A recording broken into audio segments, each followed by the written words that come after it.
बोडोफा उपेंद्र नाथ ब्रह्मा जी की पुण्यतिथि मनाते हैं, जो आज से 3 दिन पहले ही थी। बोडोफा ने जियो और जीने दो का जो महान संदेश था उसको प्रसारित किया था। बोडो आत्मगौरव के प्रति सचेत रहते हुए सभी समुदायों के साथ सद्भाव बनाए रखने का बोडोफा का संदेश हम सभी के लिए एक मंत्र जैसा है। मैं उनके संदेश को उन्हीं के शब्दों में ठीक ठाक तो नहीं कह सकता, लेकिन उनके संदेश को बोडो भाषा में दोहराने का प्रयास जरूर करूंगा।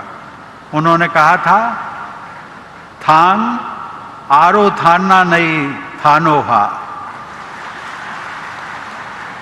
देवी और सज्जनों, शिक्षा के माध्यम के रूप में बोडो भाषा को मान्यता देने का उत्सव वर्ष 1963 से प्रतिवर्ष 18 मई को मनाया जाता है। आज से लगभग 15 दिन बाद आप सब वह उत्सव भी मनाएंगे। उस महत्वपूर्ण उत्सव की मैं आप सबको अग्रिम बधाई भी देता हूं। देवियों और सज्जनों, बोडो भाषा साहित्य तथा संस्कृति के उत्थान हेतु लगभग 70 वर्षों से अमूल्य योगदान देने के लिए बोडो साहित्य सभा का प्रयास उल्लेखनीय है। सभा के संस्थापक अध्यक्ष स्वर्गीय जयभद्र हागजेर तथा महासचिव सोनाराम थाउसेन ने बोडो भाषा के महत्व और मान्यता में वृद्धि करने के लिए सराहनीय प्रयास किए थे। स्कूली शिक्षा के माध्यम के रूप में बोडो भाषा के प्रयोग को स्वीकृति दिलाने तथा उच्च शिक्षा में बोडो भाषा को स्थान दिलाने जैसे प्रयासों में बोडो साहित्य सभा ने अग्रणी भूमिका निभाई है। आप लोगों के प्रयास के फलस्वरूप बोडो भाषा को असम राज्य की एसोसिएट ऑफिशियल लैंग्वेज का दर्जा भी प्राप्त हुआ है। बोडो भाषा और साहित्य को आगे बढ़ाने वाले महानुभावों का इतिहास बहुत प्रेरणादायक है। 20वीं सदी के आरंभ में बोडो पुनर्जागरण के जनक गुरुदेव श्री कालीचरण ब्रह्मा ने समाज में व्याप्त कुरीतियों को दूर करने के प्रयासों के साथ साथ आधुनिक शिक्षा व सांस्कृतिक चेतना का भी प्रसार किया था।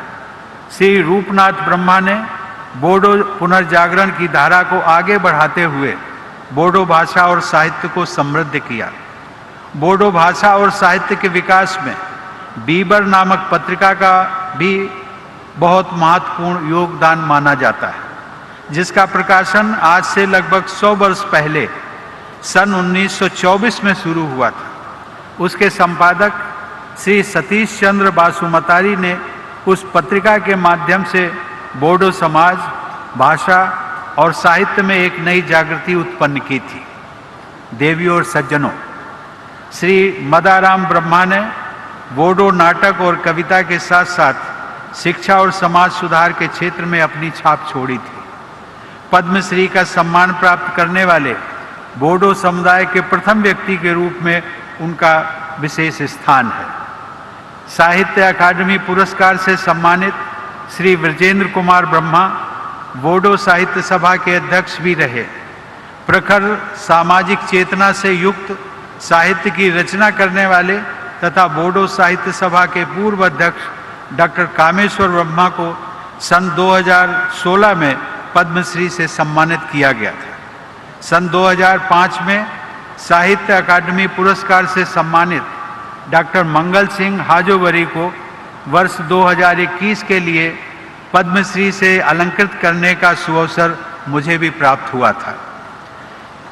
इस संदर्भ में मैं ये भी कहना चाहूँगा कि मंगल सिंह हाजोवरी और नीलकमल ब्रह्मा जैसे अनेक बोडो रचनाकारों ने पर्यावरण को बचाने की चिंता से प्रेरित रचनाएं की हैं।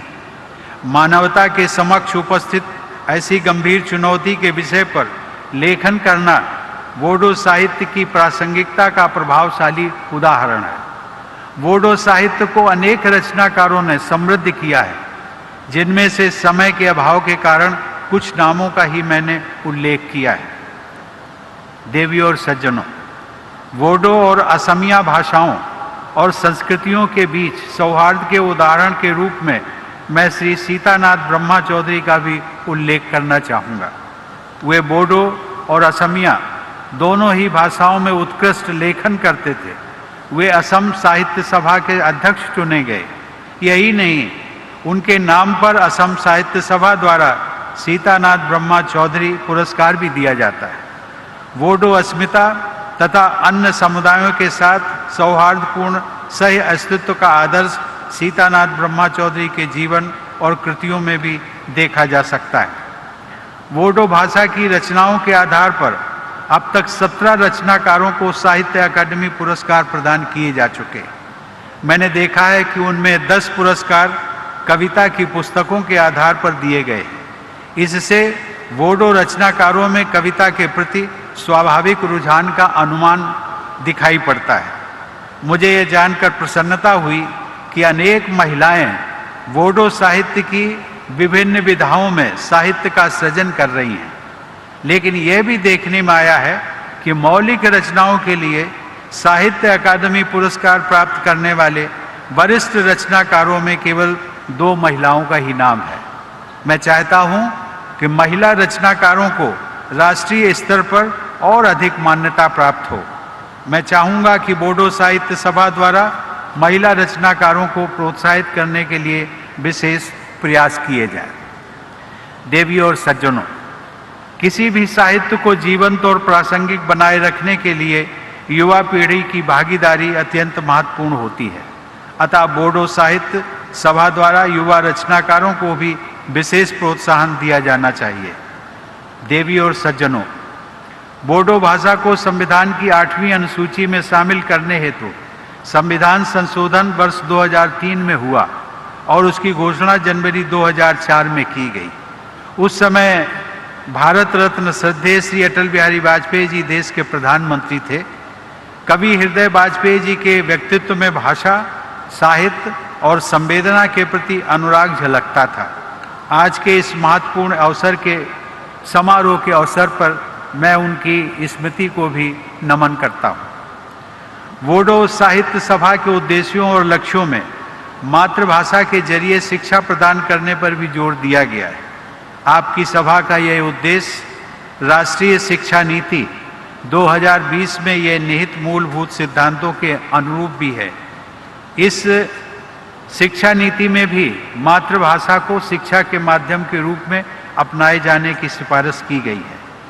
मुझे यह जानकर प्रसन्नता हुई कि बोडो भाषा में अन्य भाषाओं की रचनाओं का अनुवाद बड़े उत्साह के साथ किया जा रहा है। यह किसी भी जीवंत साहित्यिक समुदाय की पहचान है। मुझे विश्वास है कि ऐसे अनुदित साहित्य से बोडो भाषा के पाठकों को अन्य भारतीय भाषाओं के साथ साथ विश्व साहित्य से परिचित होने का अवसर मिलेगा।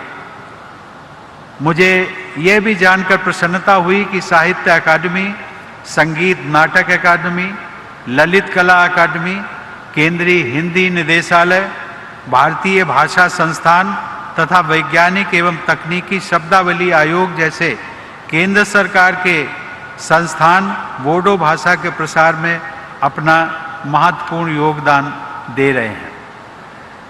मित्रों, भाषा भाषा होती है। जैसा कि मैंने पहले भी उल्लेख किया